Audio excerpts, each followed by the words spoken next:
De onde que o PSG tira tanto dinheiro para comprar e para contratar as superestrelas e os superatletas aí, como por exemplo o Messi e o Neymar? Fala pessoal, nesse vídeo aqui eu montei um conteúdo sensacional, um conteúdo diferente dos que normalmente eu produzo aqui no canal e eu tenho certeza absoluta que os amantes do futebol, os amantes do esporte vão adorar sobre esse tema. Nesse vídeo aqui eu vou fazer uma análise de como que andam as finanças do PSG, do Paris Saint-Germain, de como que está a situação financeira do clube, se o clube realmente está muito bem ou se o clube não está tudo isso que todo mundo fala, se está mal, porque na verdade aqui no canal da Segato Finanças e Gestão eu sempre produzo aqui vídeos falando sobre finanças, falando sobre empreendedorismo, sobre dicas financeiras, sobre dinheiro e nada melhor do que unir o útil do agradável e trazer aqui a visão financeira, a visão econômica e a visão contábil desse gigante do futebol aí chamado Paris Saint-Germain. E eu tenho certeza que vocês vão adorar pra caramba sobre esse tema, porque na verdade, como eu sempre digo, o dinheiro ele tá presente aí em tudo que a gente vive. E com o futebol, apesar de ser um hobby, de ser uma diversão para muita gente, de ser aí um divertimento, né? Ele também é uma indústria que gira e que envolve bilhões e bilhões de euros. E é legal a gente trazer essa visão diferenciada aqui para que todo mundo que gosta de futebol, para todo mundo aí entender como que efetivamente está a posição do clube, porque isso é traduzido nada mais, nada menos no final do dia do que em dinheiro. Então, se vocês gostarem desse formato que eu vou fazer aqui de conteúdo, de análise de finanças dos clubes de futebol, se vocês gostarem da minha análise financeira que eu vou fazer para o Paris Saint-Germain, eu posso estender esse tema e trazer também, por exemplo, como que estão as finanças dos clubes brasileiros sobre a minha ótica. Então, eu posso aqui falar sobre as finanças do Palmeiras, do Corinthians, do São Paulo, do Flamengo, do Vasco, do Santos, do Grêmio, do Atlético Mineiro. Enfim, eu posso gravar aqui esse conteúdo para todos os clubes brasileiros, se isso, obviamente e logicamente, se isso for de interesse, de curiosidade de vocês. Então eu quero combinar o seguinte com vocês. Você aí que é novo no canal, já deixa o seu joinha aqui nesse vídeo e já aproveita, já aperta o botão aí de se inscrever no canal, porque você se inscrevendo, você garante com que todo o conteúdo que a gente postar aqui no canal sobre os próximos temas, as próximas análises dos outros clubes, vocês vão receber e me acompanhar em primeira linha. Além de, é claro, de também, quando vocês se inscrevem, vocês estão me ajudando muito, fazendo com que esse vídeo chegue para outros amantes do futebol que também tem curiosidade sobre como que andam as finanças aí do clube dos clubes de uma maneira geral, do clube aí de coração, do seu time de futebol. E antes de começar aqui a análise, eu também queria falar para vocês que eu já gravei um vídeo que também está sensacional, onde eu mostro a situação financeira do Barcelona. Lá você vai entender se realmente o Barcelona ele realmente está em crise ou se ele não está em crise. Então, depois que você assistir esse vídeo aqui sobre o Paris Saint-Germain, sobre o PSG, já pula direto para o vídeo do Barcelona, hein? Então, bora lá, galera. Vamos falar sobre o dinheiro e as finanças do PSG. Então, vamos seguindo aqui para a nossa análise. Antes de começar aqui a falar de números sobre o balanço, sobre a demonstração de resultado de exercício do Paris Saint-Germain, antes de falar se realmente o PSG é um clube rico, da onde que vem o dinheiro do PSG, eu quero trazer aqui que, inclusive, aqui saiu uma manchete puxada aqui pelo G1, pelo Globo Esporte e tudo mais, de que o PSG, ele derrubou o Manchester City e ele se tornou o clube com o maior poder financeiro do mundo, segundo a fonte SoccerX, né? Então, na verdade, essa análise, né, esse critério de transformar, né, onde o PSG chegou a ser o clube com o maior poder financeiro do mundo, ele leva em conta 5 fatores, 5 critérios de avaliação. Primeiro é o valor do elenco. Segundo, ele também traz em consideração essa análise todos os ativos tangíveis do PSG, né, dos clubes em geral, como por exemplo o estádio próprio, como por exemplo o centro de treinamento e outras propriedades e também, por exemplo, o dinheiro em caixa. Ele também leva em potencial um fator aqui que a gente vai descobrir nas nossas análises, que é muito importante também, o potencial de investimento do dono do negócio, dos sócios de cada clube. E, em último, também leva em potencial aí a dívida líquida, né? Então, são esses os critérios aí que fizeram com que o PSG, o Paris Saint-Germain, se tornasse, né, se transformasse aí no clube com o maior poder financeiro do mundo. O PSG hoje, em 2021, o valor da marca PSG, o valor da marca Paris Saint-Germain, é avaliado em 6 bilhões de reais, um pouco mais aí de 1 bilhão de euros. E o PSG hoje, ele é o segundo clube com maior valor no mundo, atrás apenas do próprio Manchester City. Ou seja, o PSG hoje em valor de marca, ele ultrapassa o Real Madrid, o Barcelona, o Bayern de Munique e outros clubes também gigantescos aí da Europa e de todo o mundo, segundo a fonte Transfer Market, tá bom, pessoal?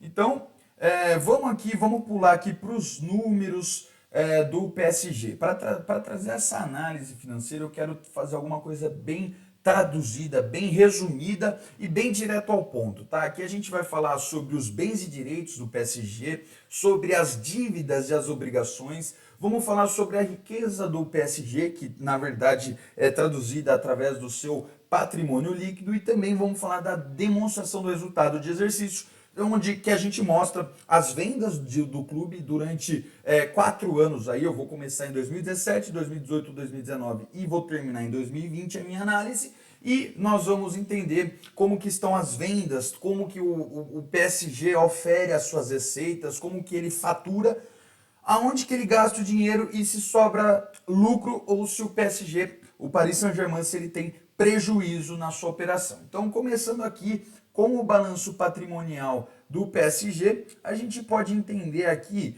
que, olhando aqui, fazendo uma análise aqui dos 4 anos, o PSG ele teve de 2017 para 2020 um salto bem grande aí no seu patrimônio líquido, né? É claro que em 2019 o patrimônio líquido do PSG era maior ali, né? O patrimônio líquido aqui, traduzindo para vocês, pessoal, é a riqueza dos donos dos negócios, do negócio chamado PSG, é a riqueza dos acionistas, de quem investe no PSG, né? É tudo que sobra depois que você tem os seus bens e seus direitos e você paga aí, subtrai as suas obrigações, sejam elas as suas dívidas, né? Sejam elas de curto ou de longo prazo. O que sobrar é o patrimônio líquido, que é a riqueza dos acionistas e dos associados aí do clube Paris Saint-Germain. Então, em 2017, o Paris Saint-Germain tinha aí algo em torno de aproximadamente 78 milhões de euros como patrimônio líquido. E em 2020, o patrimônio líquido do PSG era de 355 milhões de euros, né?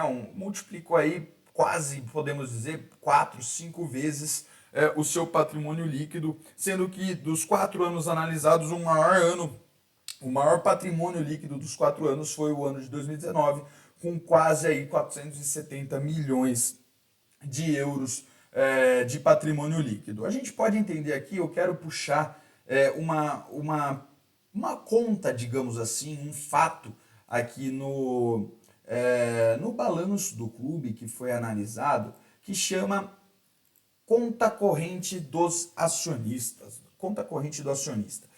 O PSG, ao longo dos 4 anos aí analisados, teve uma variação aí nessa conta, mas podemos dizer que ela ficou aí sempre na faixa de 180, de 150, tanto que em 2020 chegou a quase 200 milhões de euros.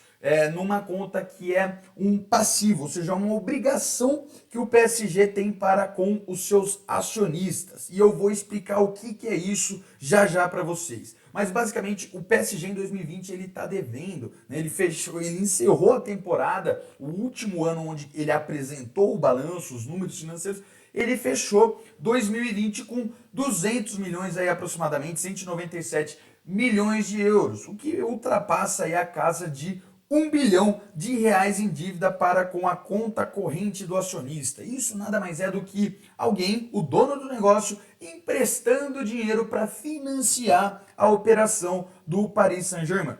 A gente pode analisar também que o Paris Saint-Germain é um bom clube em termos de disponibilidade de caixa, né? Ficamos aí os 4 anos na faixa de 80 milhões aí de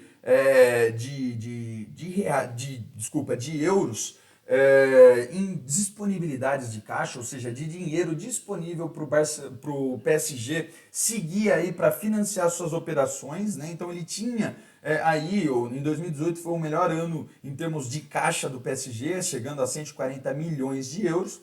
Mas a gente pode analisar que o PSG tem um bom balanço patrimonial e a única ressalva que eu faço aqui é que essa conta corrente do acionista, ela é muito relevante frente a toda a estrutura de ativos e passivos aí do clube, né? Então a gente pode ver também que o clube tem um bom passivo, um bom passivo circulante e não circulante aí, que seriam as dívidas de curto e longo prazo, né? O passivo circulante, as dívidas de curto prazo são as que vão vencer no exercício corrente, ou seja, ainda em 2021, por exemplo. E as dívidas de longo prazo é que vão vencer aí de 2022 para frente, a gente pode entender isso. Então, sempre foi muito bem administrado aqui, não sofrendo tantas variações. Agora eu quero trazer aqui rapidamente a questão dos índices de liquidez aqui do PSG. O PSG é um clube que tem uma liquidez muito boa. Inclusive, para quem assistiu o vídeo da análise que eu fiz do Barcelona, o PSG, quando comparado os índices de liquidez do PSG com o do Barcelona, o PSG sai na frente. O que é o índice de liquidez? É todo o dinheiro, todos os ativos. Basicamente esse índice ele mostra se os nossos ativos eles têm capacidade de fazer frente com as nossas dívidas. Ou seja, se o PSG fechasse a porta hoje, ele conseguiria pagar as suas dívidas? E a resposta é sim. A gente pode ver aqui o índice de liquidez imediata, aqui de liquidez. O índice de liquidez imediata sempre foi muito bom ali, abaixo de 1, mas é um índice que é bem elevado aí para um clube de futebol. O índice de liquidez corrente, que são a soma de todos os ativos circulantes, ou seja, o dinheiro que tem em caixa, o dinheiro que tem de contas a receber, né, que não se efetivou em caixa ainda, outros investimentos de curto prazo. Se o PSG realizar isso, ele consegue fazer frente aí com todas as suas dívidas também. Então, eu também trago aqui o índice aqui de participação de capital de terceiros, que basicamente é a composição de quanto que mostra do dinheiro de terceiros, ou seja, pessoas que não são os donos do PSG, o quanto que é essa composição aí de terceiros que estão financiando, de credores que estão financiando a operação do clube. E a gente pode ver aqui que em 2017 era de 87%, ou seja, de todo o dinheiro que estava financiando o PSG, 87% era de terceiros. E em 2020, essa porcentagem, essa participação caiu para 66%. 66% sendo que em 2018 e 2019 chegou na casa aí de 50% de participação de capital de terceiros.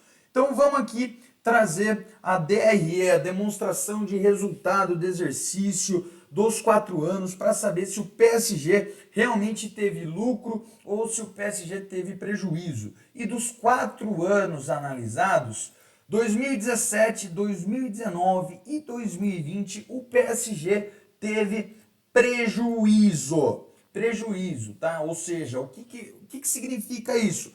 A estrutura de custos do PSG era superior a toda a frente de receitas. Seja essas receitas aí, receitas eu digo dinheiro que entrou das vendas do PSG, seja dinheiro com publicidade, com direitos de transmissão, com propaganda, com, enfim, vendas de camisa, com renda própria ali do estádio, coisa do tipo, excluindo, tá, gente? É sempre excluindo aqui a venda. Os clubes europeus, eles não consideram como resultado a venda de jogadores, a transferência, seja o custo da transferência ou também a venda dessa transferência, a receita de uma venda de um jogador para um outro clube, os clubes europeus costumam não considerar isso como operação ali de resultado.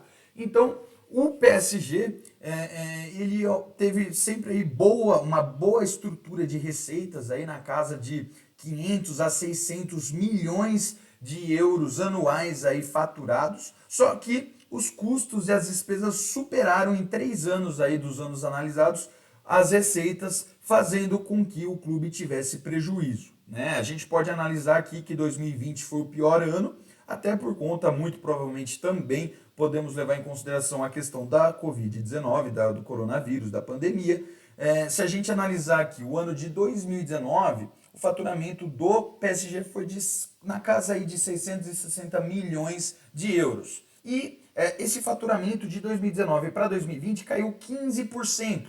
Ou seja, não foi uma queda tão brusca aí se a gente botar que foi um ano de pandemia, que foi um ano que muitas frentes aí de receitas foram abaladas aí, né? O clube, no final das contas, aí acabou perdendo 15% de receita e o que transformou, essa queda de receita transformou num prejuízo em 2020 de 125 milhões de euros, o que pode chegar aí, se a gente converter em reais, chega na faixa de 1 bilhão de reais em prejuízo. Tá, pessoal? Então, basicamente eu quero dizer assim, todo mundo fala o seguinte, Guilherme, o PSG é um clube rico. Da onde que o PSG está tirando dinheiro aí para financiar toda a operação? Da onde que o clube consegue tirar dinheiro para comprar um monte de jogador? Acabou de comprar o Messi, acabou de comprar o Sérgio Ramos, comprou aí o Neymar há 3, 4 anos atrás. Bom, pessoal, a resposta já está até na ponta da língua, é que o PSG ele tem um dono muito rico, um dono chamado Nasser Al-Khelaifi. E esse dono, né, ele é um membro da família real do Catar. Ele é um multibilionário que tem participações em uma empresa gigantesca lá no Catar, até pelo fato dele ser membro da família real do Catar. E essa empresa gigantesca, que é avaliada em múltiplos bilhões de euros, seja que cifra você quer que a gente traga aqui, ele tem uma de suas empresas subsidiárias dessa empresa gigantesca que chama Oryx Qatar Sports Investments. E a Oryx ela tem 70% de participação do capital do PSG. Então, basicamente, a gente pode dizer aqui que tranquilamente que o Nasser ele é o dono principal, ele é o acionista, o controlador principal aí do PSG. E os números provaram que, basicamente, a maior fonte de receita, a maior fonte de financiamento que o PSG tem na atualidade é oriunda do Nasser. Seja aqui com a conta corrente do acionista aqui, que chega em 2020 na casa de 1 bilhão aqui de reais em dívidas, ou seja, isso quer dizer que o PSG deve para o Nasser e para a Oryx, que é a empresa do Nasser, que é a empresa lá do Catar, do Fundo Soberano do Catar, da família real do Catar.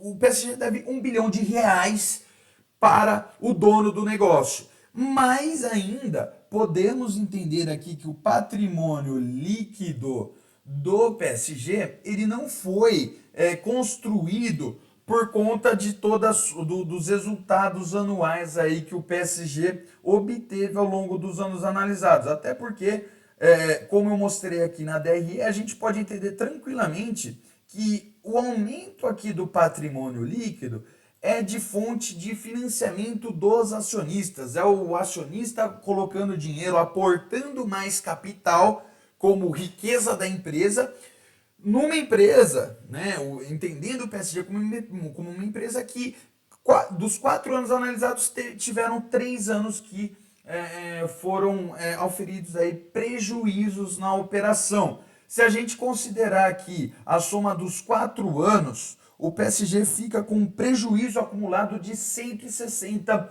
milhões de euros, se a gente somar 2017, 18, 19 e 2020. Então, esse aumento do patrimônio líquido, 77 milhões aqui em 2017 para 355 milhões aqui em 2020, podemos dizer aqui tranquilamente que foi tudo dinheiro aportado do dono do negócio chamado, o presidente do PSG chamado Nasser. Tá bom? Então, basicamente é isso. O PSG tem uma boa estrutura sim, mas a resposta para a pergunta da onde que está vindo todo o dinheiro do PSG é por conta do fundo soberano aí do Qatar, através do presidente do PSG, que detém aí 70% das ações do PSG. Então, o PSG está tirando dinheiro, tem um clube muito poderoso em termos tanto de plantel de superatletas como em caixa e dinheiro, dizendo assim, por conta de todos esses empréstimos e esses aportes de capitais do Fundo Soberano do Catar. Podemos dizer aqui tranquilamente que se não tivesse aqui o Nasser financiando a operação do PSG, o PSG hoje não seria o clube que é e muito provavelmente não teria todos esses super atletas aí à sua disposição. Resta agora a gente saber as cenas dos próximos capítulos, os desdobramentos dos próximos anos. Eu adoro o PSG, gosto muito, ainda mais agora que o Messi entrou pro time. Eu já adorava o PSG porque tem o nosso craque Neymar, né? Então eu torço muito para que todo esse investimento que o PSG faz, que eu trouxe aqui nos números, eu torço muito para que esse investimento se traduza aí na prática com muitos títulos aí, a tão sonhada UEFA Champions League aí para o PSG, que normalmente de um tempo para cá vem chegando aí nas semifinais, nas finais aí, mas vem sempre batendo na trave. Vamos ver agora com a vinda do Messi como que vai se desdobrar aí toda a questão das frentes de receita, das vendas de novas camisas, das vendas de ingressos no estádio com a pandemia do coronavírus sendo mais administrada lá na Europa. Vamos estudar como que vai ser tudo isso e como que toda essa questão aí do futebol vai se traduzir na prática em termos financeiros falando, tá, pessoal? Então, espero sinceramente que vocês tenham gostado desse vídeo. Um forte abraço e até o próximo vídeo.